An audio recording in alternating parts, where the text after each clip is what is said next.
tummy goes out.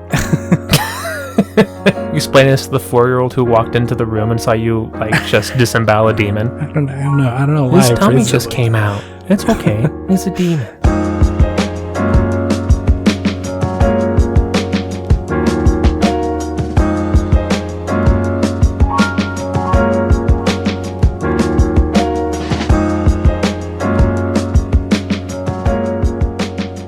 I like speaking in vibes. That should be like our podcast version of speaking in tongues, you know? Like, what can you communicate through a vibe? I've got one for you. What this vibe was communicating. My sleep schedule over the weekend was all over the place. And so as such, I was trying to reset it with a little dose of melatonin, a little melatoto. Sure. Puts me right to bed, which feels great. And something that I've noticed happens when I consume melatonin is that my dreams are particularly wild. One that I had last night that I wanted to run by you, and maybe we could see what the vibe is communicating. I dreamt about a video game. I knew that I was playing a video game. I wasn't like in front of a TV, but I was just sort of like witnessing a video game. Okay. And it appeared that I had unlocked a new level in Star Fox 64, which was a real thrill. A new level no one's ever played? Yeah. Well, I wasn't sure if maybe I just hadn't played it, but it was a new level. So I was playing that. But there was this weird sort of like moment where the person who you're playing as, who is not Fox, I don't know what was going on, but you were not playing as Fox McCloud, the Star Fox himself. They were getting out of the back of like a car. I remember this very vividly. The quote was, "Sir, the Rachni are already dead," which is a race from Mass Effect. And then the follow-up sentence was, "However, DK is already on the scene." So in my head, I sort of have tied a couple of video games together here. I'm playing Star Fox, but there's some sort of like Mass Effect tie-in, and Donkey Kong is somehow involved. Donkey Kong's always just putting his stupid face in there. Dunking his tie in whatever weird pot there is to go around. Pretty much. Okay, so there's the question, what is this game? What's the vibe of this game? What's the vibe of that dream? What's the vibe of the fantasy game that I came up with? Yeah, what's the vibe communicating? The vibe of the dream is don't let your dreams be dreams. Dude, okay. Does that mean I need to make a new level to Star Fox, or does that mean I need to petition BioWare to make a Nintendo Mass Effect crossover? Chase, I'm just going to say this once. Okay. You have a degree in game design. Yeah. You can make this game. I think Papa Mario might have a few things to say about me using Donkey Kong. It's fine. I mean, I have played him a lot in Mario Party, so I think maybe there's some like common law about me being able to use their IPs now. Instead of Donkey Kong, just name him Bongy Dong. Yeah, it'll go over really good. No one will know. Just invert his color scheme. He's all red with a brown tie. Red with a... Ooh, that's pretty good. Now you're thinking with bonkies. You got Hello, it's Video Game Podtimism. It is it is the Optimist video game variety show where two best friends talk about the wonderful world of gaming. My name is Chase, and that was a real dream I had. There was not a lie in there. That's a funny dream. That's a funny dream. My name is David. I don't know if I've ever had a video game dream. I don't know that I have either, which is weird given sort of the mental space that I occupy. Most of my waking hours is somehow involved in video games or adjacent to it at the very least. But I don't know that video games particularly pop up all that often. Well, that's what I'm saying. Like, this was clearly a message sent to you from the heavens of video gamers. Maybe Miyamoto was trying to communicate with me. Finally. He's finally been getting my mental messages. He's like jacking into Chase's dream. What the fuck is going on in here? He's going to pop up in your next dream and be like, Chase, I give you authority to use all Nintendo IPs in this game. Now please buy the Nintendo Switch OLED model. I think I'm going to pass on that one, homies. Dude, I can't imagine a worse name. I'm like totally cool with the thing. It's just the name is so bad. OLED model? Is that what that's what they're calling it. Oh man, that's a bad name. Every time I think Nintendo has done the most Nintendo thing ever, like we literally were talking about weeks ago, like, what's it going to be called? The new Nintendo Switch? The Super Nintendo Switch? No, they've out Nintendo'd themselves. They named it like a car. Yeah.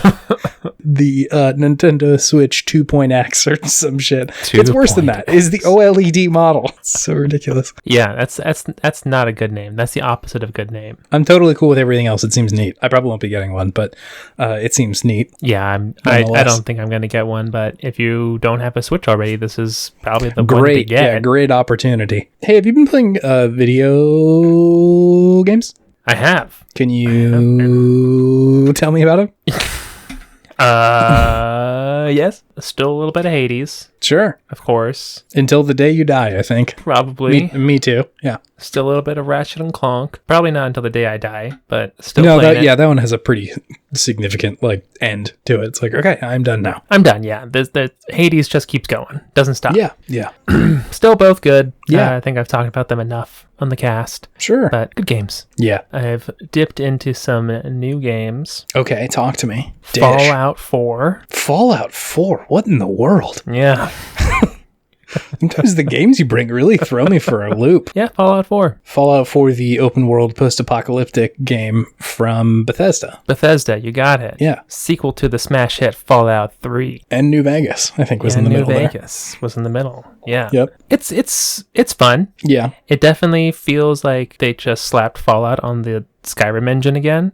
Yeah. I don't think they really changed much from their formula. It's still a good formula, but it just feels a little lifeless in comparison to a lot of open world games nowadays. Maybe that's the point in like a post-apocalyptic world game, but at the same time, you could put a little bit more something in there. Yeah. I think like you may be experiencing the same thing that I have, that like I played Fallout when it came out. I played most of the Fallouts, I feel like, when they came out. Pretty much anything Bethesda puts out, I'll be like, yeah, I'll give that a try. Yeah, give it a whirl. But I at the time thought it was fine, and I think I just didn't really have a lot of context for like actual intense RPGs. I was just young enough to the point where I didn't really play a lot of the either the first Fallouts or like the Baldur's Gates or anything like that.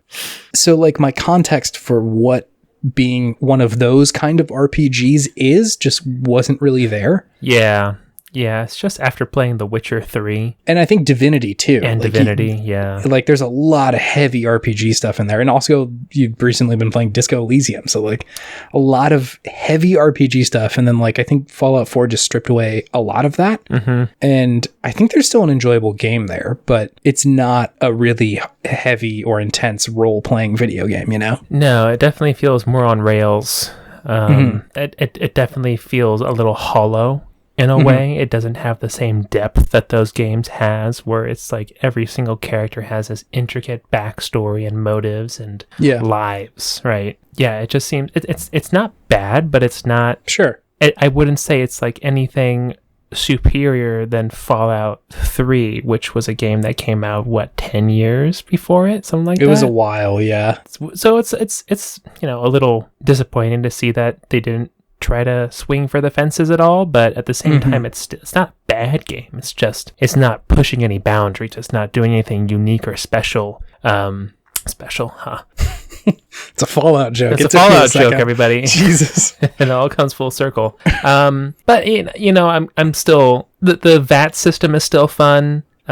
Leveling up is still good. I think the world is interesting enough. The world is good enough, right? The world is pretty interesting. The graphics are kind of meh, but they convey enough of the post-apocalyptic vibe that it gets you into it. So I'm curious to see where it goes. Yeah. I've noticed a little bit of scaling issues for some sections of the game where I just feel like I'm vastly underpowered for one reason or another, and I'm getting my behind handed to me on a silver platter.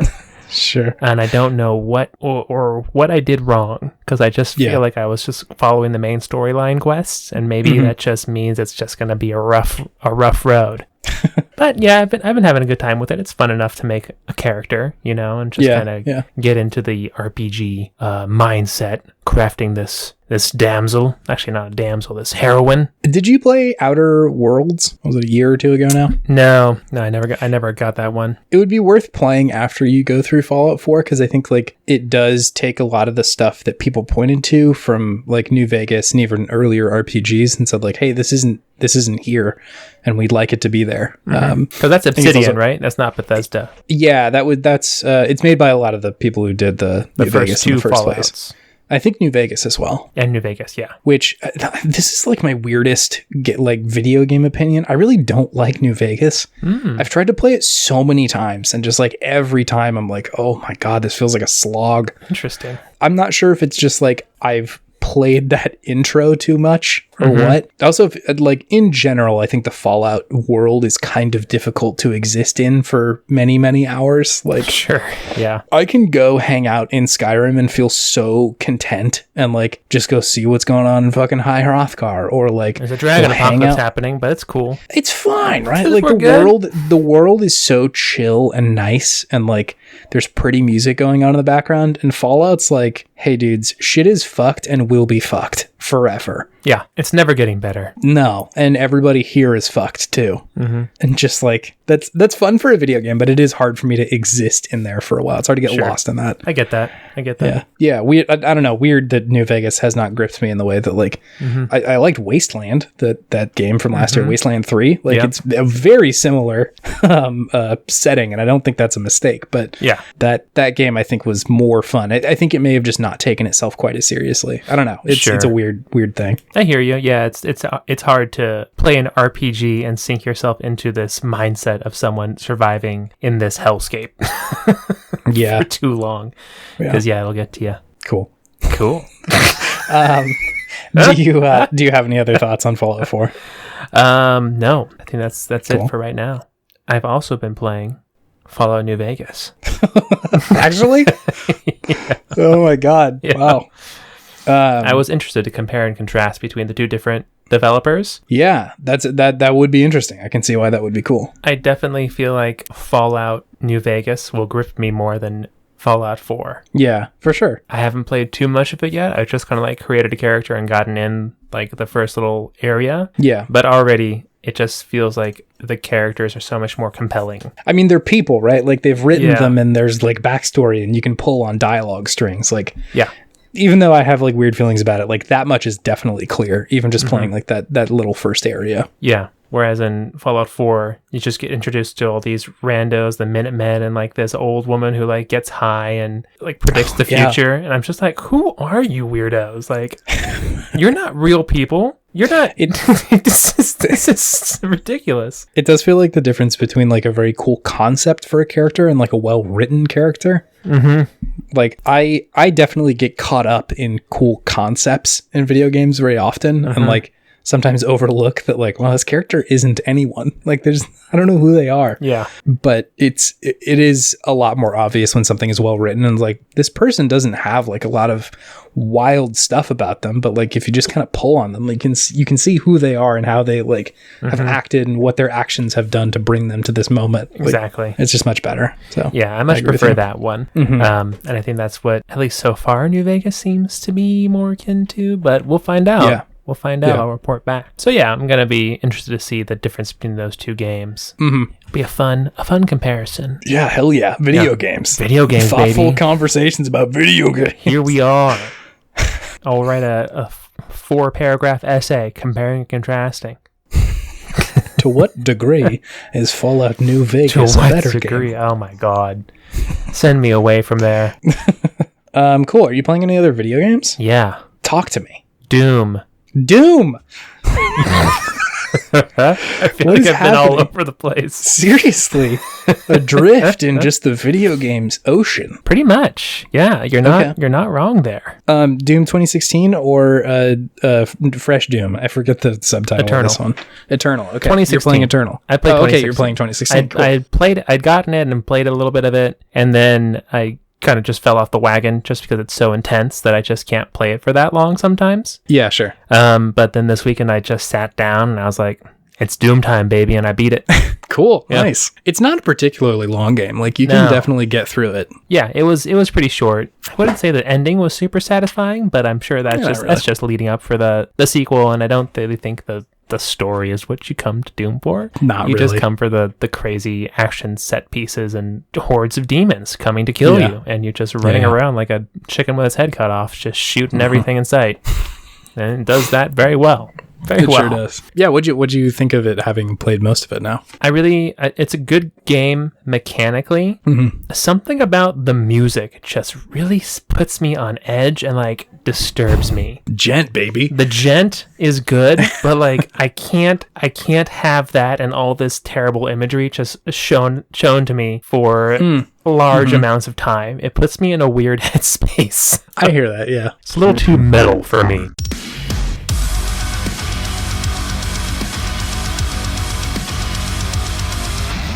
For long periods of time. Like in short bursts, excellent.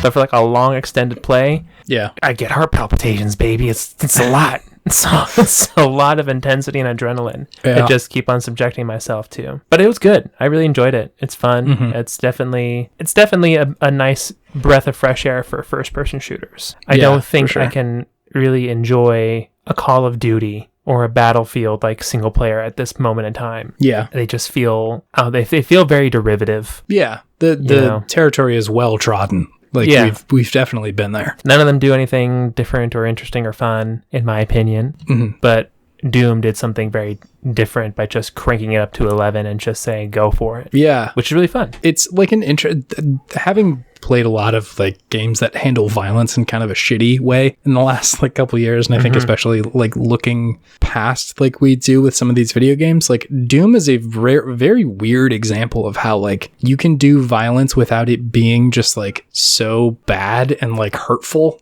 Like it's so cartoony in the way that it does violence that like I get why somebody would be like, this is not for me, but I think it is so unrealistic and so ridiculous that it doesn't feel like there's an analog to like real life, you know? Yeah, it's like Tarantino levels of violence. Like almost more so, right? Yeah.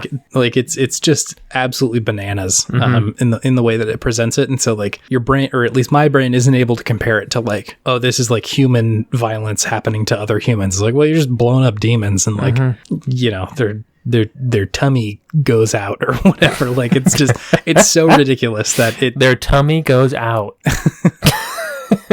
You explain this to the 4-year-old who walked into the room and saw you like just disembowel a demon. I don't know why his tummy just came out. It's okay. He's a demon. He's a demon. It's okay. God cursed him. It's fine. God cursed him. He's God's enemy. And you know our best friend in this household, JC himself. JC himself. That's episode 68 is when Video Game Podtimism came out as a heavily Christian podcast. This is a Christian podcast, please. For all the Christians. Forget all the other episodes where we swore and said foul things. It doesn't count. This is a fresh start for us. Huh? I don't know about this. I don't know about this path that we can go down. I need a little more sin in my life. This is Walk with Christ a little too intimidating right now. This is way too intimidating. Cool. Well, Doom is cool. I liked Doom. Sounds like you like Doom a little bit. It's fun. I think that's everything I was playing. Let me check the old brain and make sure. Yeah, that's it. What about you? What have you been playing, Chase? I've been playing 4 video games. I think I've actually been playing more than that, but I will talk about 4 video games that I am playing. All right. The first one, I have continued to play Chicory, A Colorful Story. Nice. Colorful Tale? Chicory is all I call it in my head. I have also beaten Chicory, A Colorful Tale. This game fucking rules. I love this video game. It's so goddamn good. All right. Let's see. I think the last time I talked to you, I was probably like halfway through it or so. It's not long. I think I put like 6 hours into it or so. Oh, wow. That's not long at all. Nope. It's like not expensive. So like it didn't feel like, oh, it's just a short game. And even if it was, I think it would still be worth it. Like it's just so goddamn good. Let's see. What about this game that I haven't already said? It clearly has so much heart, and like we were just talking about this, like how the characters are written feel incredibly real in a way that their personality shows through like so hard. I know who like so many of these people are, and they have tons of characters. There's a lot of people in there, and you really, you only have to, get to know a few of them, but there's just so much dialogue that is, it just really well realizes who these people are, and you can kind of tell like, where they've been, how things have gone down, and like how they're carrying those events. And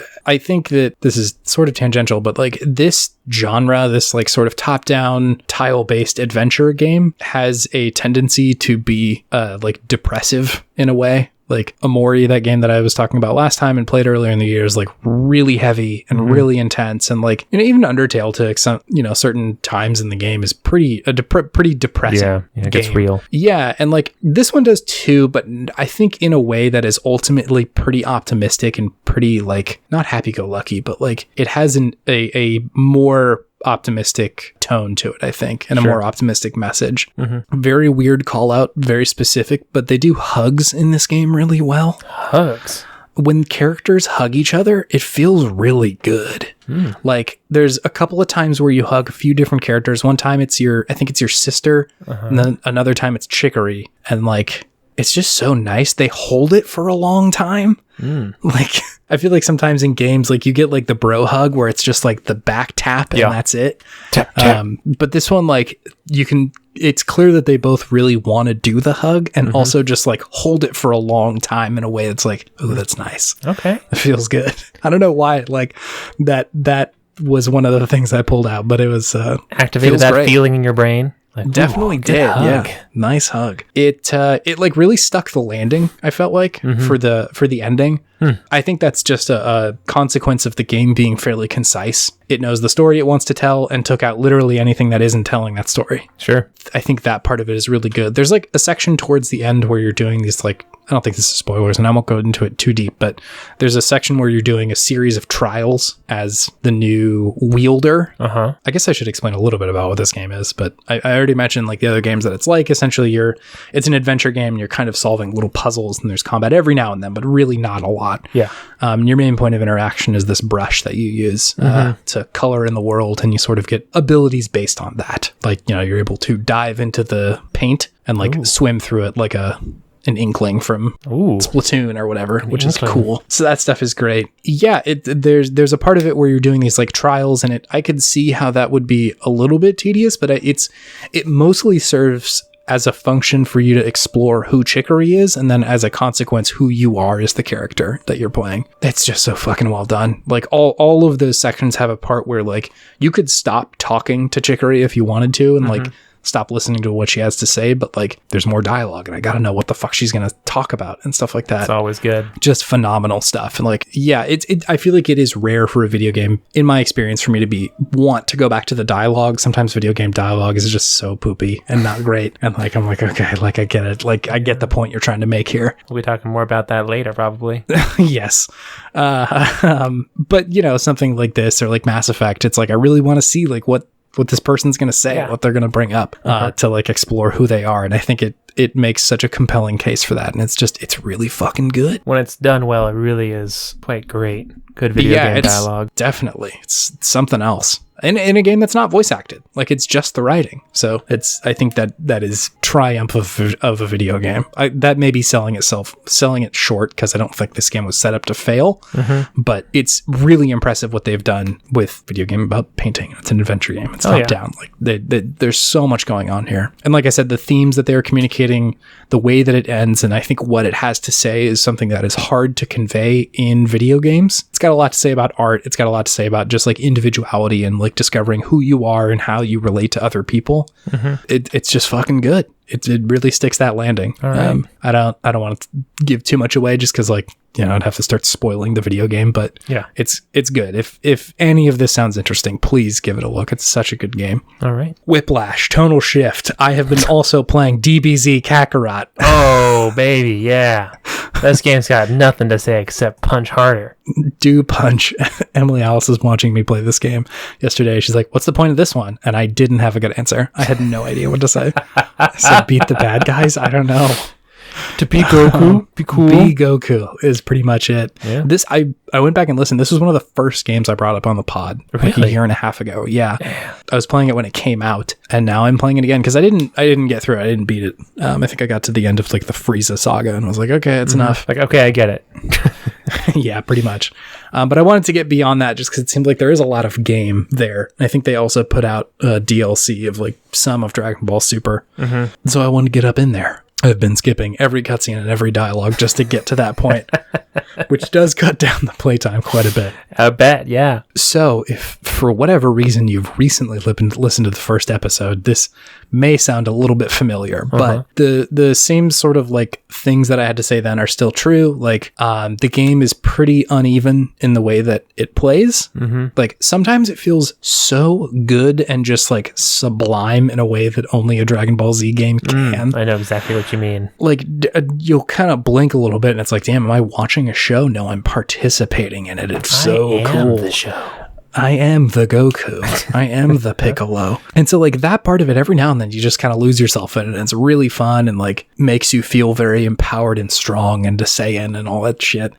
That's really good. And I like that part of it. It also can feel very uneven and weirdly punishing. And it's like, I think the game is trying to keep the story beats feeling like they felt in the show at any cost.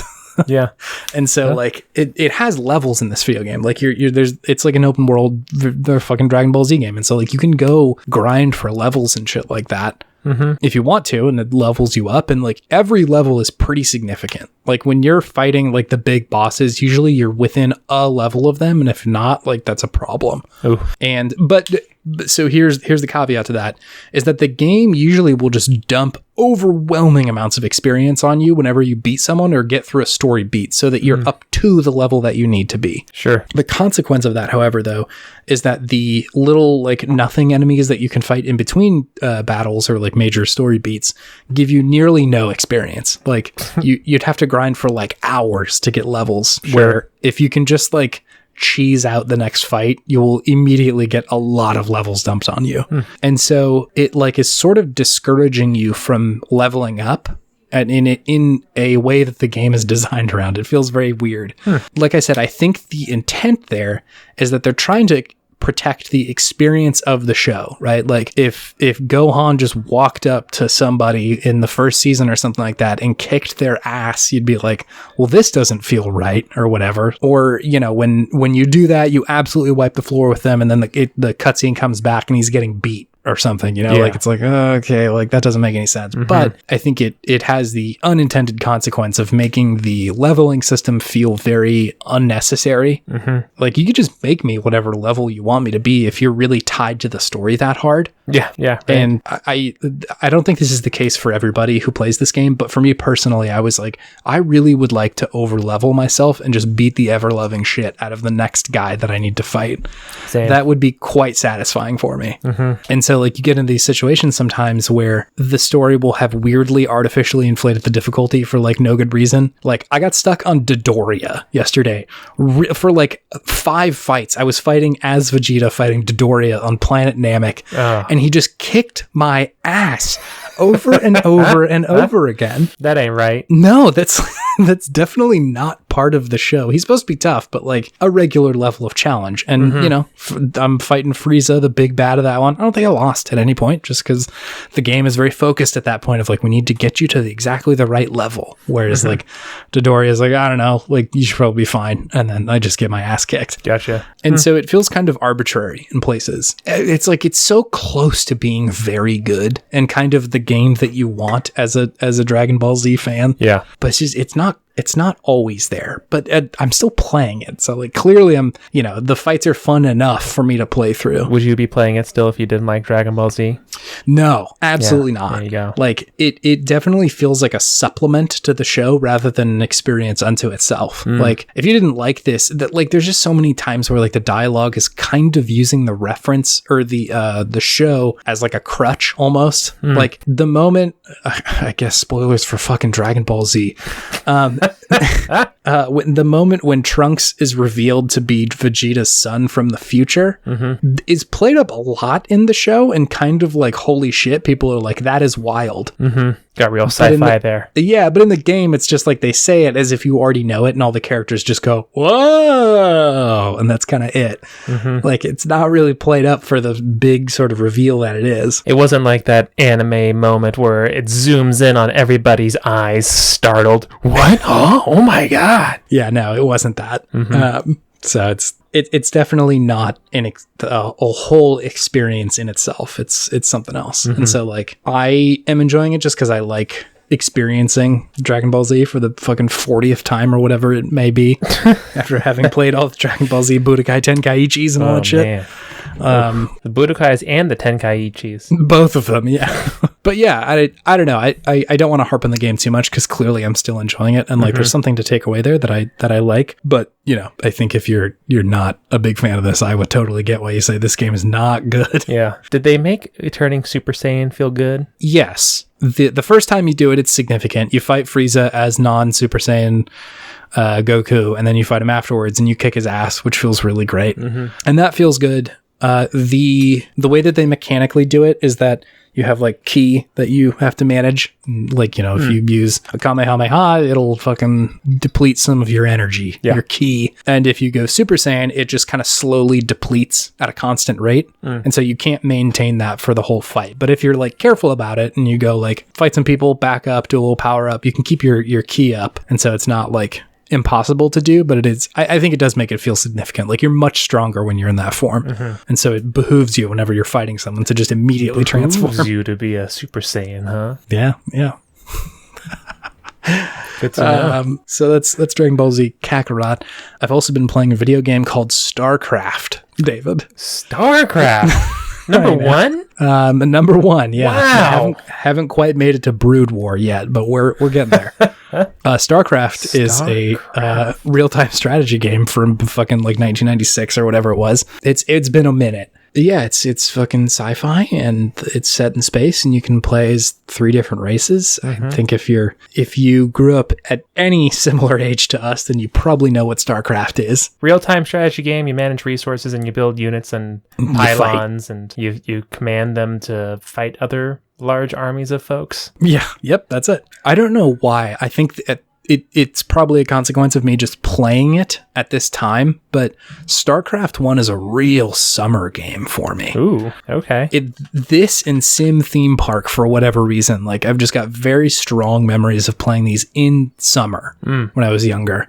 And so like whenever it reaches a certain temperature, I'm like, ooh, I should run through some StarCraft levels right now. All right. And they have like this version of it that's like the sort of remastered version of it. It's not like, you know, modern graphics or anything, but like it's upscaled to the point where it doesn't feel terrible to play it. And like I've been playing on that. Initially I didn't. I booted it up and I was like, oh my God, this looks so much worse than I remembered it last time I played it. I was like, oh, I need to turn on the good graphics button. Yeah. RTX on.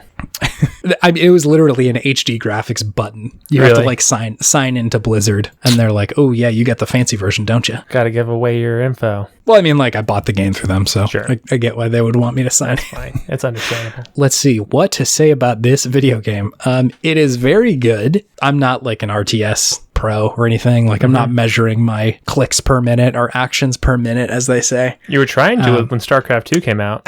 For a second, I was like, when StarCraft 2 first came out, I was like, maybe I'll try and get good at this. Cause like, I remember. Yeah. And like, I was a lot.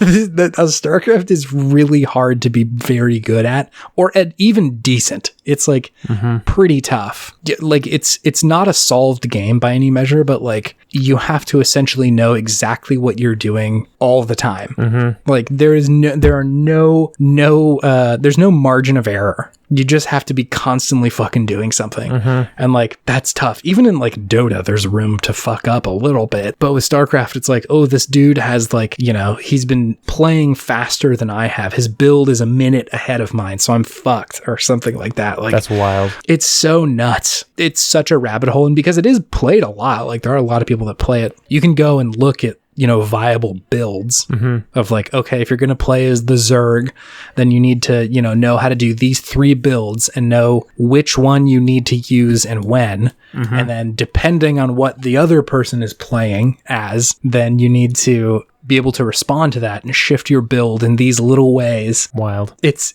so much. Like one of the things I had such a hard time with, and this is more for StarCraft 2, was one of the big things I tried to play is the Protoss. The like, what would they call it? Like big, very sci-fi looking dudes from Starcraft. Yeah. And one of the big things that you have to do is you have to send like a scout to the other person's base and just constantly try and not have it get killed to Really? keep an eye on them essentially, like to see what they're building. Because then you'll have, information to adjust your own build. And so all the while you're like, clicking shit and building stuff, you have to be flipping back over to the other side of the map to just move your little scout around to see if it's getting attacked. And if it is, like, kind of run away and like try and kite the other people around the map and shit like that. It's like, it's just so much shit. It's so hard. So anyway, it's a much more relaxing experience just playing StarCraft 1 because like they're not going that hard on you. Put some cheat codes in. Let the money roll in. Man. You can do whatever you want to. It's just a really fun game. Like it's fun to experience that part of the sci-fi video game canon again. There's a lot. This is the fucking story of my playing sci-fi recently. There's a lot of shit that I missed the first couple times playing StarCraft. Yeah, I think I'm there with you on StarCraft. I played that when I was pretty young. Yeah. Like, who the fuck is Tassadar and like who are the Knights of Korhal and all this shit. Yeah, like none of this. I saw their portraits and I fought the Zerg. Like that was it. Pretty much, yeah. I'd see them talking and then I would go and fight. I didn't know this, but the Zerg and the Protoss were like kind of engineered by the same like progenitor race, which I thought was nuts. Yeah, like this is I think a big part of the story, but like I was like reading a wiki because somebody referenced like some earlier race in the game. And I was like, who the fuck is that? And like just pulled it up. Of course, there's a pretty sizable wiki for the StarCraft. Of course, folks. What is this? The Xel'Naga? Is that what it was called? Xel'Naga. Yeah, the Xel'Naga. They engineered both the Protoss and the Zerg, and so there's like this ancient war that's being fought between the two of them that the humans are just kind of caught in the middle of. Yeah. Which I like just didn't even grasp when I was playing it as a young guy. I was just like, I don't know, humans are fucking fighting the bugs, man. That's what's going on. We fighting them bugs just like Starship Troopers. And so, like, to be fair, you don't really need to know all that much about the story to like have a good time, but it's so much more enjoyable now being able to track like what's happening in the video game. Different experience. Very much, yeah. And just the context of having played a lot more video games, it is fun to kind of see like how this game that is much, much older at this point, stands the test of time. Is it still fun? It is, which is cool. And what about it is still fun. I think it is sort of the real-time strategy stuff has aged pretty well. I think the different sort of like objectives and things you need to do in a map are pretty fun. It like definitely the similarities between the multiplayer and the single player are significant in this one. Like in both of them, you're just building up armies and attacking bases. And I think that is pretty fun, regardless if it's another person or not on the other end. So yeah, fucking StarCraft. I don't know. It's just good. Oh yeah. The last game that I've been playing, David, is called The Last Spell. The Last Spell? It's called The Last Spell. This is not a deck building roguelike, but it is a roguelike. Yes. Okay, so this game is currently in early access. I saw it during the Steam sale, and I've had my eye on it for a while because the art style looked very cool. I was just like, okay, let's figure this out. I saw somebody recommend it, like, hey, this is a good game. You should try it. Okay, let's fucking do it. Go for it. It was like $15 or something. I'm like, come on, man. Steam sale, baby. What a world. So the concept of the game is it's sort of this like tower defense almost, but you're in charge of the defense of a town, and you're controlling like 3 or 4 characters at a time to do that. And there's like different phases that the game goes through, right? So it's a tower defense roguelike? A little bit, yeah. So like the main loop of the game is that you're trying to defend the center of the town. These like mages are channeling a spell. They're essentially trying to break magic, which is fucking cool. Just trying to break it in half. So the concept of the story is that like magic has just like fucked up the world beyond belief. And there's only these little bastions of places where like life is still able to exist outside outside of just like the crawling horde. There's all these like monsters essentially that, what do they call them? Crawlers, I think. Yeah. Clawers, actually. And they just reside in this purple mist that like blankets most of the world. Anyway, you got my fantasy Jimmy's rustled right now. Dude, it's good. There's some good shit. Reminds me of the Grand Maester conspiracy theory in Game of Thrones. The Maesters have destroyed magic and are keeping it subdued. Sorry, continue. I mean, that's pretty much what they're trying to do here, because they essentially the magicians in this world are like, listen, we need to be able to survive this, and we think the only way to do that is to like banish magic from this world. Damn, that's pretty metal. The name of the game is called The Last Spell. They're trying to cast the last spell to just like destroy magic, which like, that's fucking cool. That's a very good concept. That's cool. But anyway, the way that the actual game plays out is that you're trying to defend these magicians who are or I guess wizards, I don't know what the fucking term is, but they're in the middle of your town, and your town is being attacked from different sides by these like hordes of monsters, like a lot of them, right? Like hundreds at a time. And you, as the game progresses, you will fight them with these like 3 people who are like kind of randomly generated folks who like have different skills or use different weapons depending. But it usually breaks down to like a magic user, a physical fighter, and like somebody uses like a bow. And so the point is to make sure that the people in the center of the town are protected from these like hordes of dudes trying to get in and attack. And so you can build up the like outer walls to keep them, it slows them down a little bit. They have to attack the wall to get through. You can upgrade your like heroes over time to like, get better skills. They have all of them have different skills depending on the weapon that they're using. So, a lot of them use like AoE damage, like area of attack stuff, where, you're hitting a couple of dudes at once. Sometimes you'll stun them. Other ones have like different abilities, and like it's very varied. So there's a lot of stuff going on in there. And you're the way that the game loop works is that it works on like this day-night cycle.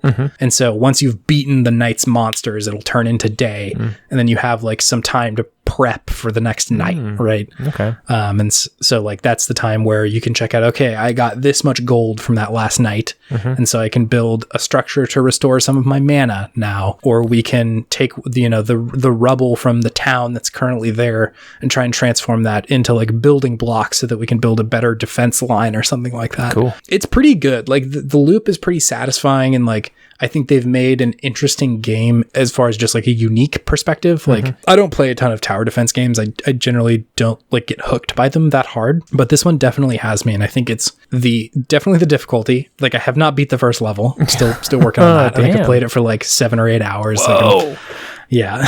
And like that's on purpose. I'm sure there are only like probably 3 or 4 levels, right? Like I can't imagine that there's a ton of them, but the difficulty really starts ramping up. Like, over the couple of nights, like the mist starts to come closer, so you can't see out as far. There's more dudes. They'll attack from like multiple sides, and so you have to like split up your party to try and like hold them off on either side. And different enemy types will come out, and like that stuff is all pretty interesting and adds, this kind of iterative amount of difficulty where you kind of know what's going to happen next, and then you'll get a little bit farther and then you'll get your ass kicked or whatever. There's a pretty significant amount of like meta progression that happens too. You can unlock, different buildings and shit to do different stuff. Like there's a seer's hut that can keep the mist back a little bit if you build that. All right. There's people who will build you new weapons that you can use that'll be stronger. You can build catapults that I just unlocked. That's very cool. Yeah?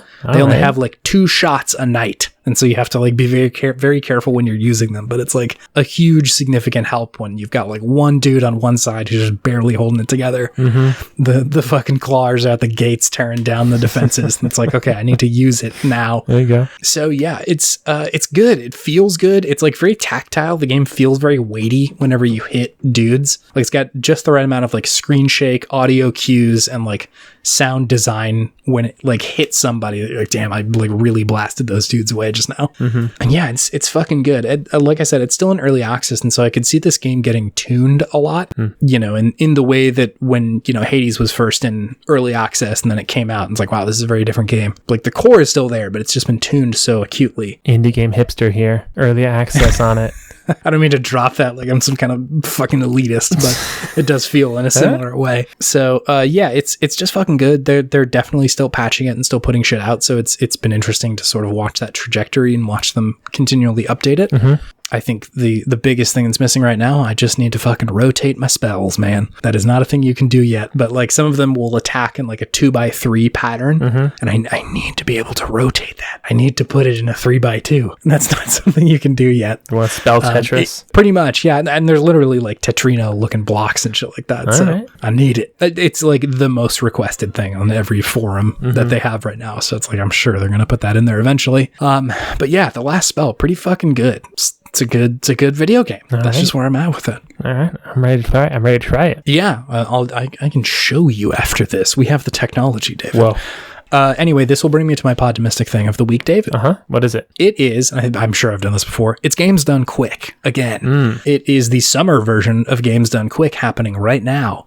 For those of you who don't know what this is, Games Done Quick is just like a speed running festival that happens. I think I'm not sure if it's quarterly or every half year, but it happens with a regular cadence.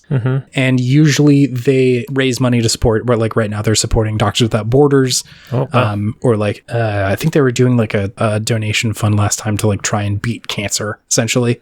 Just like generally good causes. Like none of the money is going to any of the people doing the speed running. I think. I don't know if they're paid. I presume that they're probably not, but it's like just a donation based sort of festival to raise money for a good cause. So like on the face of it, that's pretty tight. And I guess also for people who maybe don't know what the fuck speedrunning is this like subset of people who play a game and want to beat it as fast as they possibly can. And there's all sorts of different like caveats to that, right? Like some people will do 100% runs where you like can't use glitches or like, you know, have to do the whole thing straight through, or other ones. And I find these generally a little more interesting is where you can use glitches and like just beat Ocarina of Time in like 4 minutes or something. Crazy. Yeah, absolutely nuts. And so like that stuff is just so fun to watch. Specifically, I tuned in for a 4-way Mega Man X race the other day, which was so fucking cool. It was these people who they had to do 100%. They had to get literally everything in the game. Every tank, every weapon, they had to get the Hadouken too, which is hard to do in Mega Man X. And so they did it, and it was a very tight race. This was so fucking thrilling. It was within like, I think they were like a minute of each other of beating, and they all beat it in like 30 minutes, 35 minutes or something fucking ridiculous. Damn. It was just such a thrill. Like it's such a fun idea to have like a race in a video game. Like a race to beat a video game. Yeah, like that is not what Mega Man X is. And so there's like this other game being played on top of it that I find like fascinating. And I don't know, I just think the speedrunning community is really interesting. And like it's an example of something where if you go far enough down the rabbit hole, there's like actually cool shit down there sometimes. Like a group of people who are all very interested in like, yeah, I think I could probably beat this the fastest. Interested and also like really good at it. Yeah, skilled. You have to be like really fucking good at video games. Like there's definitely some categories in like some games that aren't played as much where it's like, you know, the people who are doing it, like they're definitely skilled at the video game, but you know, they're not like a fucking professional. Holy shit, this person's like frame perfect every time they do it. But there is a lot of that. There is a lot of people who are doing shit that is frame perfect, and like you get one shot throughout this whole thing to cut 5 minutes off your run or whatever. I believe it. Yeah. It's so nuts. So yeah, if you're at all interested, it's very cool. I love this every time. They usually just stream it on Twitch. So it's cool. All right. I'll have to get a look. It's good stuff. Nice. David, do you have something fueling your sense of Podtimism this week? I do. Can you tell me? It's a good weapon mod. Ooh, yeah. Yeah. Thinking about Doom in particular. They got some good ones in there. Really good. You know, they make each weapon feels real different when you put on one of those mods. My favorite, though, is the micro missiles mod for the assault rifle. And then you upgrade it all the way, and you're just blasting people with these little micro missiles. Feels so good, and the explosions for each little tiny missile look so good on the screen. Yeah. Loved it. It's great. It's good. Top mod. Doom has a lot of really good ones in there. I also like the missile one, but I feel like I had to use the like zoom in mode for the assault rifle more often than not. At least in Eternal, there's like a bunch of stuff that if you like hit him in the head, it'll like give you more ammo or whatever. Yeah. And so, gotcha. But yeah, hell yeah, weapon mods. Is there any other games that do like a really good weapon mod? I don't know if there's like good weapon mods. There's always good weapon upgrades. Like Ratchet & Clank is great at weapon upgrades, but not like significantly different alt fires for one gun, which is what Doom really did well. Returnal had kind of a good, like, alternate fire thing. There is some stuff in Fallout. There's some, like, cool modding that you can do in there. That's true. What else? I feel like a lot of the time, like, modifications to weapons are more common in, like, a fantasy game. It's not a gun, but I loved the modding system in, the most recent Star Wars game? Jedi something? Fallen Order, yes. They had a very good mod system in there where you can, like, change how the blade or the lightsaber looks, how it feels, all the different, like, handles to it and shit. All that's very, very fun. The color. Good. Love changing the color. All right. I see you. Yeah, love that one. Could you change his lightsaber fighting style? Or his form, I think it is, right? Not in the way that, like in a Neo sort of way, but I think you can change from, like, the single to double bladed. That was pretty cool, which was nice. You can't change from, like, Yoda's style of lightsaber fighting to Obi-Wan style, because there's, like, 7 forms of lightsaber battling? David, I don't know. I have no idea. Shicho, Makashi, Soresu, Ataru, Gemso, Niman, Juyo, and Jarkai. That's cool as hell. Love that. Different ways of fighting, and they have different Jedi associated with their fighting styles. Just so you know. Sure. Yeah, no, this is good information. There's another Wikipedia hole for you to fall through. Yeah, I'll go to the gym and practice some. I'll be the coolest guy there. Doing my Jedi moves. That's definitely what Star Wars Kid was doing back in the day. Let me shout out Parasite Eve real quick. They have a very good modding system in that game. Oh, nice. Like, the guns in there are very moddable, which is very cool. And then also, how could I fucking forget Mega Man Legends, David? Ooh. All sorts of mods in there. You can do all sorts of shit with that buster. Mega Moon. Oh, baby. With that busty. Look at that busty. Look at that old busty. Shooting it shot.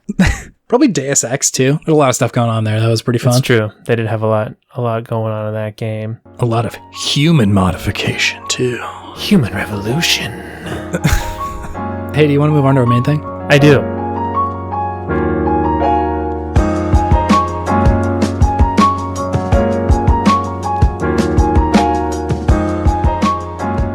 Hey, it's Good Games. It's the segment where we talk about all the okayest games of yesteryear and then gush all the things that we love about them.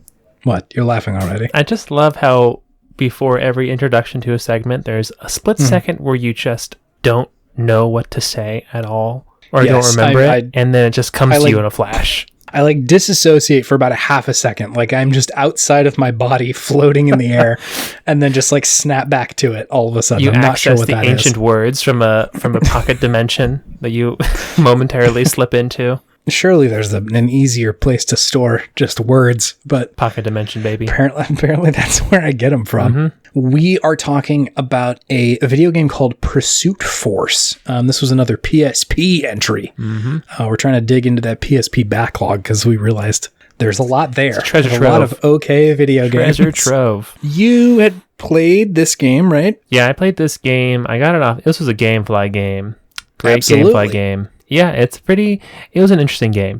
You want me to describe it? Explain what it is? Not yet. Let me hit you with a few hot stats first. Hot stats.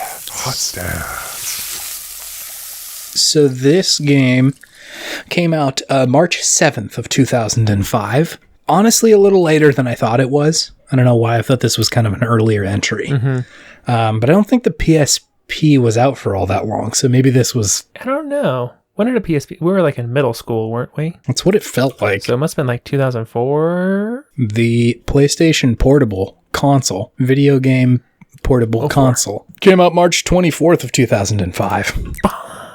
2005. So this game came out March 7th of 2005. The PSP launched in March 24th of 2005. Was this game out before the PSP was out? This is impossible. Something is wrong here.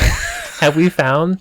the glitch in the Matrix? Was Pursuit Force the wrinkle in reality that tore our world asunder? Okay, the world has been righted. It came out March 7th of 2006. Thank God. I didn't need a fucking another Bernstein Bears reality rift to shape my world anew. Wait, what are you talking about? Or the Bernstein Bears? What about them? There's like, let me see. It's like this wrinkle effect that everybody remembers it being I think it's Bernstein Bears, but like it's spelled differently than we all remember. Uh-huh. Yeah, the Bernstein Bears is what it is.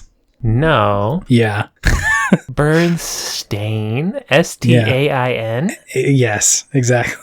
Nah, dude, everyone knows the Bernstein Bears. To paraphrase some fairly serious quantum physics, the theory posits that sometime between 1986 and 2011, our universe in which the bears were named Bernstein. Were named Bernstein, merged with a near identical parallel universe in which the family is called the Bernstein, which altered our history and left many people perplexed by the change. I believe it. I really remember it being Bernstein Bears. Yeah, it was Bernstein Bears. Yeah. No one I've ever known has said Bernstein Bears. Bernstein. Yeah, so maybe I was really happy that was not the case with Pursuit Force. That's kind of a relief on my mental toll. Back to Pursuit Force. Sorry. So this game was made by Big Studios, Ltd. Big? Double big? Big. The big so nice we bigged it twice. It's really called that? It's called Big Studios. That's funny. They made 4 video games. They made Pursuit Force Extreme Justice, 2, Motorstorm, Arctic Edge, and Little Deviants. Motorstorm. Oh, man. Arctic Edge, yeah. And Little Deviants? Mm-hmm. I do have a review for Pursuit Force from our friends over at Joe Video, the monarchs, the royalty. Let's hear it. So I have taken the review from Joe Video, which I believe is originally in French. I have run it through Google Translate through as many languages as I could find and spat out the mangled, beautiful mess in English to this review. Joe Video had to say on Pursuit Force, the Pantheon seems to be getting back the Pantheon arcade PSP. A well-publicized show with jaw effects, fun gameplay, and explosive music. But it is his house. For the time being, the long-term interest in mobile phones is insignificant. The first being that great flexibility is bad for traveling with good fabrics, paying for a long cable to climb to the top. Now, we want to empower. 60 out of 100. Unhinged. This one. Great flexibility is bad with good fabrics? Is that what it said? The first being that great flexibility is bad for traveling with good fabrics. Bad for traveling with good fabrics. Not wearing with. You don't want to be flexible if you're traveling with good fabrics. God knows what's going to happen. a real stiff traveler to be moving with any sort of fabrics. This was a good one. Oh my gosh. Real unbendable Jones, if you know what I mean. Cannot move. I don't want him to be able to touch his toes. I haven't stretched a single muscle for 5 years. I'm ready to transport this fabric, sir. I'm the ultimate fabric moving machine. That could be a video game. Unbendable Jones transports fabric while Pursuit Force tracks him down. It probably wouldn't be that hard. I can't imagine being totally unbendable is particularly good for movement. No, it's bad. It's going to be the game with the worst movement. It's the opposite of Octodad. He's just constantly T-posing and just sliding along the ground. Huh? Okay. Would you like to describe what Pursuit Force is, the video game? Yeah. So Pursuit Force, the video game, is based off of the singular concept of jump out of a car onto another car and shoot people while you do it, and after you do it, and in between when you do it. Yes. So the whole entire game, all the different levels are different action chase scenes, essentially. Pretty much, yeah. You're in cars, you're in boats. Were there any planes? You get into a helicopter at some point, but it's mostly like a shooting gallery. There's like a minigun on it. So you can drive your car and shoot the people in the other cars who you're pursuing hotly, or you can choose to jump out of your car that you're driving onto their car, shooting them while you're jumping, and then shooting them point blank in the face while they are driving their car as well. And then ride around with their lifeless, flailing body next to you while you pursue their friends and compatriots. Yeah. It's as if the Terminator was just a regular dude, just a regular old cop. Pursuit Force cop. Yeah. Yeah. So that's pretty much the concept of the game, right? I didn't miss anything, Yeah, no, I mean, that's pretty much it. You're like... You can get different weapons. Yep. Your standard fare of handgun, shotgun, machine gun. The conceit of the game is that you're like...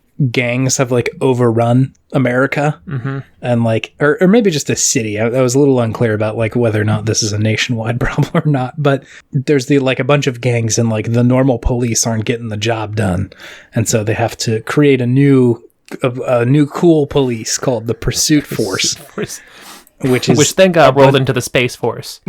It's just a one dude who does a really wild jump to get from one car to another. Mm-hmm. Yeah, that's pretty much it. That's pretty much the video game. This game is a lot. Yeah. Quite a bit of it. I played a little bit of it and watched most of it. I think I watched most of the like campaign. There's just, it's a fucking bag of worms to open up this video game. A whole bag, more than a can, a whole bag of worms. Yeah, no, it's a barrel of worms in there. A barrel of worms, a dump trunk of worms. A dump trump is a dump trump of worms. This is the official petition to change the name of dump trucks to dump trumps. Dump trumps. Damn tramps. This podcast wasn't already liberal enough for you. I know. It's about to get a lot more so. So let's talk about this video game. Okay, so let me, at the top of this, reiterate to you and see if anything sounds out of whack. I feel like the point of this segment and our podcast at large is to find well-intentioned video games that are executed kind of poorly, or maybe like executed fine, but there's still something cool in there that we can talk about. Yeah, exactly. They don't like reinvent the wheel, but they're a good wheel. Yeah, like it's functioning, and I think the point of all of this is like we want to be able to celebrate like a lot of parts of video games in a way that I think games criticism doesn't always. Like an okay game to a game critic, you know, I feel like a lot of that review or a lot of the discussion around it is going to be centered around the things that are wrong with it or the things that it doesn't do well. And so I sort of conceptualize this as the inverse of that, as we're mostly focusing on the good and sort of taking it with the bad. I don't think we're intentionally looking away from the bad. It's just like, it's there. But we mostly want to talk about how it actually is fun that Buck Bumble has World War I biplane sounds whenever you shoot somebody down. That's fun to us. I still think about that. That's really funny. It's great.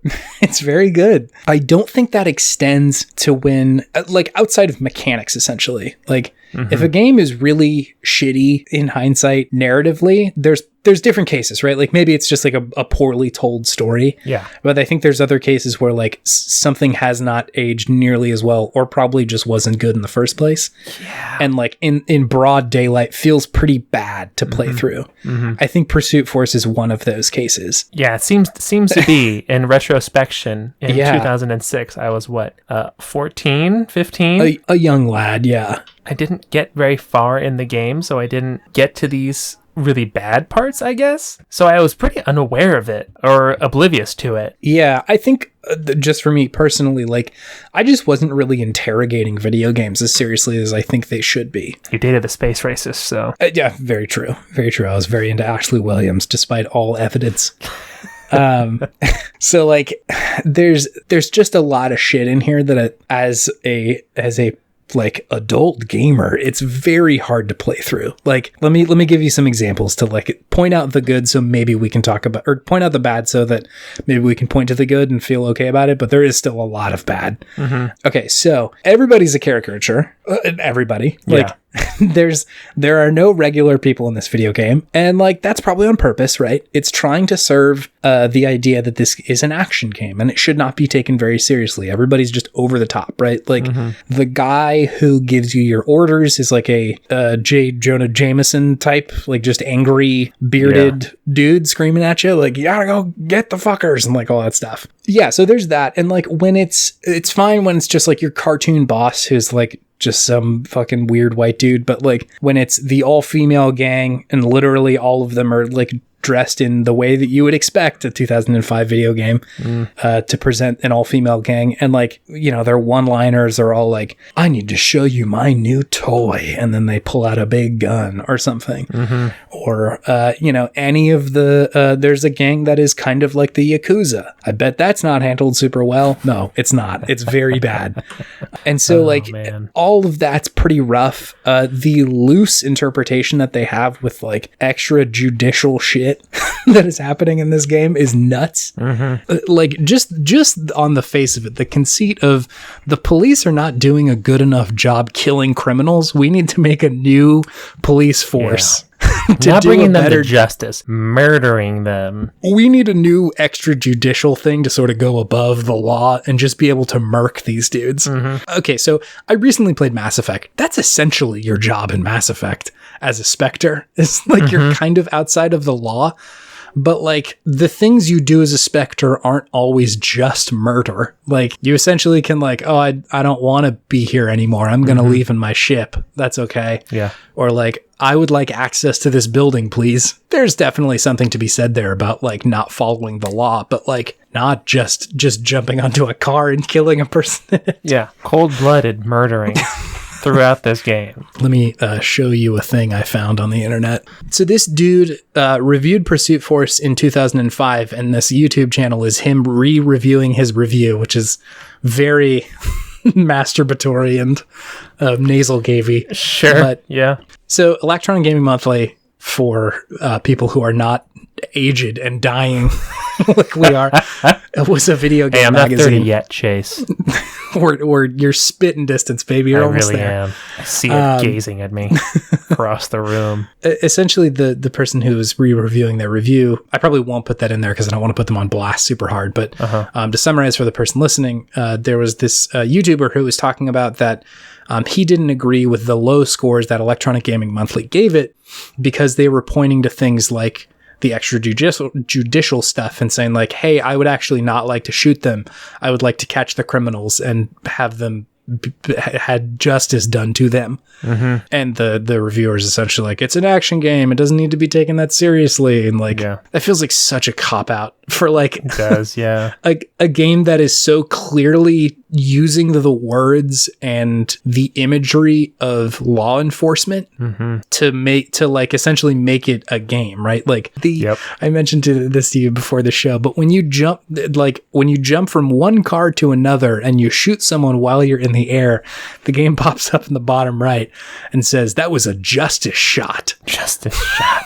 Like, my man, there are action-based video games that don't need to invoke justice shots, you know? Yeah, like exactly. It's just so wild. So like I feel like I've been yammering on for a while now, but like it was a little bit painful to play through this in the light of day in 2021 and being like, just feeling how much like work has been done to critically look at video games and sort of figure out what they're saying. I don't think people were even making video games like that. At this point, people were, but like the broad majority of games were still like very much heavy power fantasies, very much tailored towards like men, and in ways that like are really hard to return to. Especially this one really just kind of highlights all the worst aspects of it. Yeah, having a rough relationship with policing and women and minorities is shitty. It feels really bad.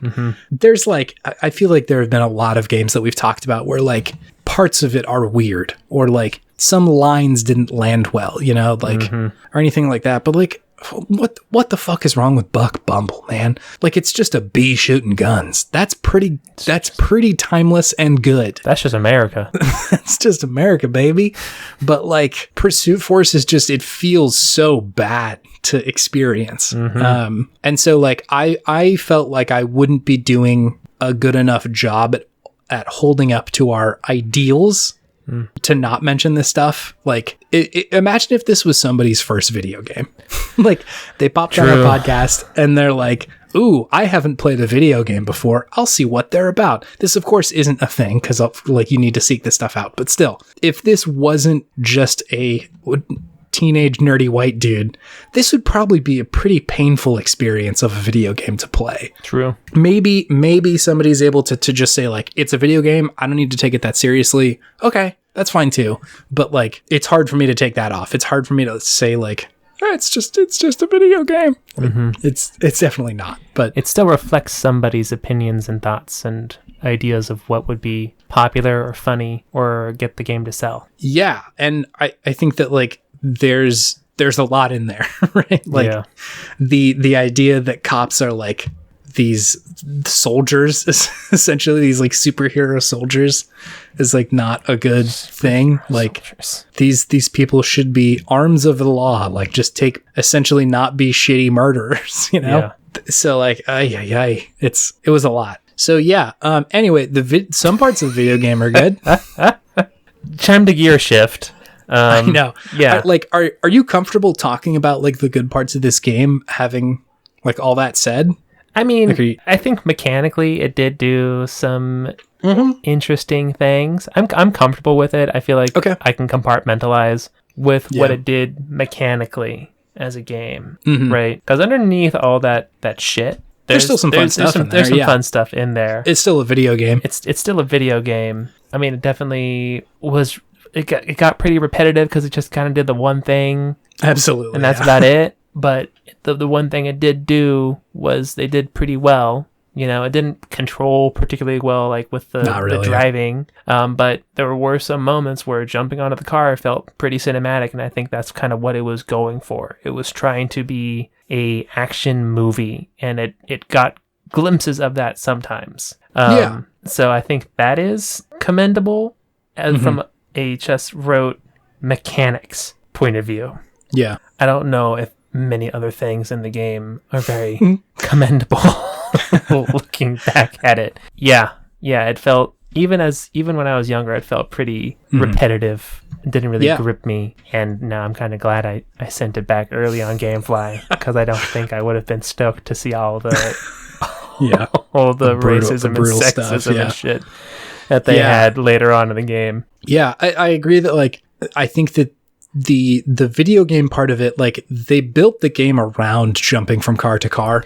It was definitely someone's idea. Like, wouldn't it be cool if you could jump off a car onto another car and shoot people while you did it? Yeah. Like, cool concept. Cool concept, right? Like, if it just wasn't based around all this shit, it would probably be a lot better. Like, like there could be so many different. Even if you just kicked them out of the car, I think it would feel a little less bad. Yeah, or it doesn't even have to be police. It could be... Yeah. Or like, literally anything, right? Like it could be fucking wizards fighting other wizards and like... Yeah.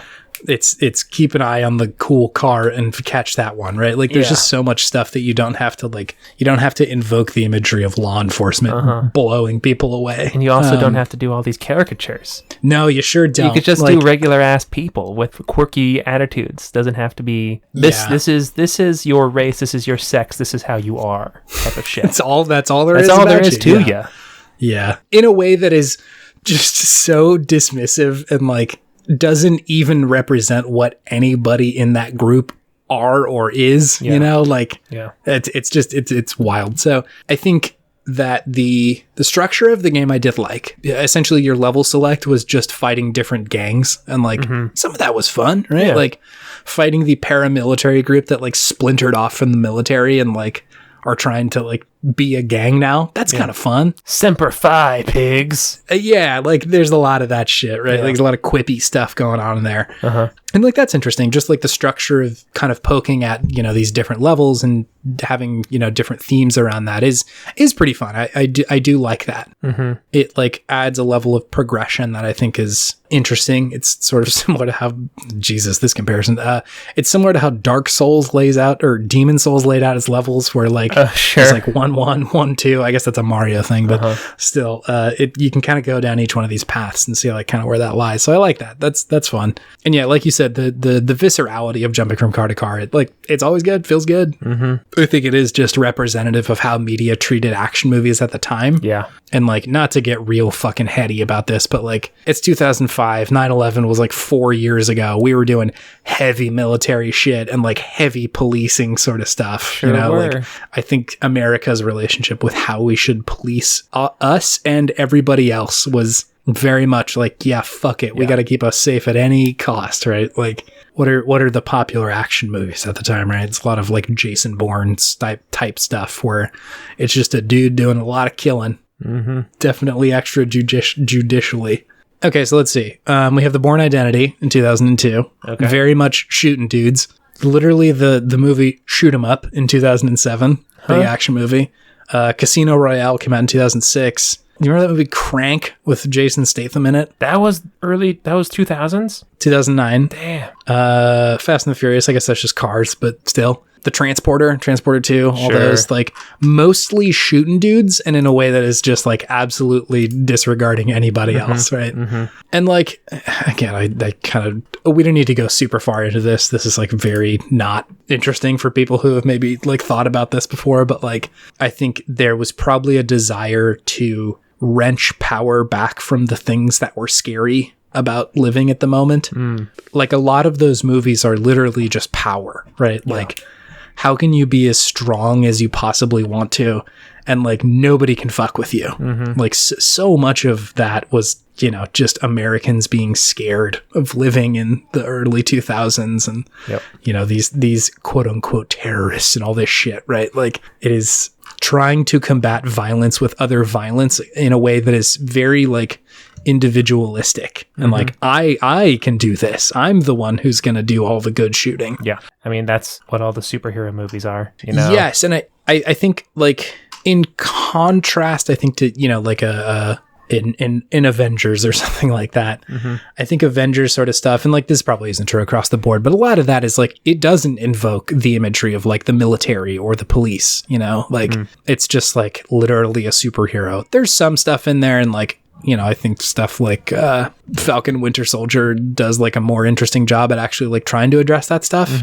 But it's not just like, hey, you're a cop. Like, that was a shorthand for a little while, you know, like, you just had to say, yeah, you're the police. And I think in this time it was kind of taken as like, okay, great, time to kill. Do whatever you want, John McClane. Yeah, exactly. And so, like, you know, I do think you see that here. It's represented in how this game is. Yeah. Pursuit Force. I'm sorry, Pursuit Force. We came in here. I was ready to be so excited about this video game. I felt like I had pretty good memories of this. Me too. And then it didn't feel so good. Got Earthworm Jim'd on this one. Dude, seriously. I was thinking about Earthworm Jim. I think we skipped Earthworm Jim because it was like a one dude. The dude was shitty. Yeah. The dude was shitty. And I think the dude definitely is shitty. And so, like, that one felt different. Whereas I think this is getting more at, like, culture was painful then and now. But, like, in the way that it was expressing itself is, like, really rough in hindsight. And so wanted to, like, kind of talk about that because I think it does serve, like, sort of a counterpoint to what we usually do. Because I think if this game was just wizards fighting wizards, we could have gushed for about a half an hour about how good the jumping from car to car felt. Wizard jumping from a dragon to another evildoer wizard dragon. Or it's the shooting thunderbolts in midair. The wizard cop who is very disillusioned with his local precinct's ways, been treating everybody. Okay. So he wants to make a change within. All right. Wizard cop needs to be a character. That's his name is Wizard Cop. Yeah, and he's like the only good cop. He's the only good cop because he's an ancient wizard, and he has seen the trials and tribulations of humanity. He's the hero of empathy, the hero of time. Okay, well, are you cool with leaving it here? Do you want to say anything else? No. Yeah, I think if this game came out today, people would be like, Jesus Christ. Yeah, it would not fly, man. It would not fly. No, I don't think so. It really snuck up on me. Like, I feel like you think about all these games that don't age well, and I think of something like Manhunt, that game that like Rockstar put out. Yeah. Where like overly violent, and I'm sure that game actually has not aged well, and it's not very fun sure. It now. Wasn't very good to begin with. No, I remember. No, it wasn't a super good game to begin with. But you think about that sort of stuff. But like something like this just really blindsides me sometimes with like, God, is this how we fucking were and probably are? Yeah, and just like how blind we were to it at the time. Yeah, I would hope that, you know, maybe things would be different if I wasn't 14 at the time, but like, fuck, man, I'm just soaked in privilege, didn't see shit. And so like, it was hard to really, I don't know. I don't want to let myself off the hook for like not seeing how shitty this was. Cause I think like there's probably some acknowledgement at the time of like, oh, this is kind of rough, but it's a video game. Like it's a very easy cop out to say like, I don't know, it's just media. Yeah. But like, I think it's, you know, important to not say like, I didn't know better, you know, like that sort of stuff. I don't know. We're getting a little bit far down the rabbit hole, but yeah, maybe don't play Pursuit Force. That's the first time we've done that on this. Yeah. I don't know if it's worth it. But now you know. And this has been the segment Good Games. Good Games, question mark? Good Games, bad game. Good game mechanics, bad game. Bad game, bad ideology built into a game. Yeah. Well, next week we have the sex episode, so it's all coming. It's all coming together. It'll all be hunky dory. Don't worry about it.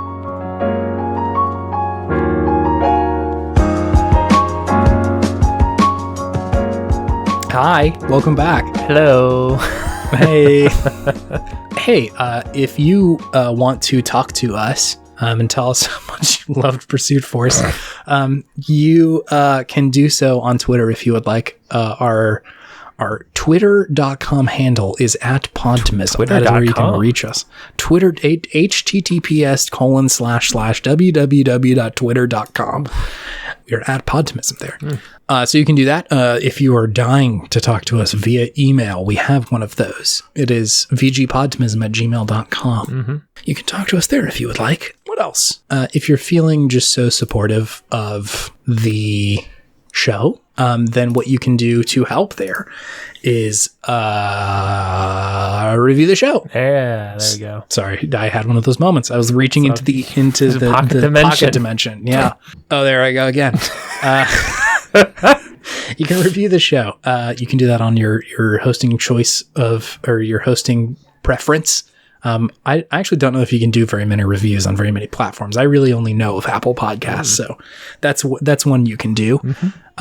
Another thing you can do if you would like to help out is tell Ira Glass or one of your gamer friends, hey, there's this. Yeah, I mean, we kind of talked about it last week. I do hope Ira's a gamer. Big video game head. What do you think Ira Glass's video game choice is if he's playing video games? Civ. That feels honest. Yeah. I feel like he'd be a civilization man. Only ever does a scientific victory. I bet he plays it really slow. Like he just like really considers every move and thinks about it. He's actually just been playing the same game of Civ his whole life. Every time he only ever plays one turn for a year that passes in the real world. Wow. He's dedicated to the craft, man. Sheesh. So yeah, hit up Ira, see what he's doing, see if he wants to listen to this pod or any of your other video game friends. That would be super cool. The only way to grow is to be told, hey, here's this cool pod. Mm-hmm. At least that's the only way I've ever started listening to a podcast. Sounds other good. than This American Life. NPR was just like, hey, you don't know what podcasts are yet, but here's This American Life. We got you. Game changer. That and Radio Lab, both bangers. The OGs. Pretty much. Podcasting. Yeah. I refuse to recognize Ricky Gervais and Joe Rogan as the OGs because I think they were actually, and I don't like that. Yeah, I can't. Also, a deep and heartfelt thank you. Mm-hmm. We love making the show, and it's incredible that people come weekly and spend their ear minutes here with us. Truly. So thanks for doing that. We appreciate you. We love you, and we support you. And that's all the gushing I can do about you right now, lest I start breaking down into an emotional puddle. Whoa. Yeah. All right. Got a lot of feelings for our listeners. I love that they're here. A lot of emotions. Yeah. You know, they're great. They're great listeners. Yeah, that's true. David, do you have any gaming wisdom or gaming lessons that you can teach us before we go? Yeah.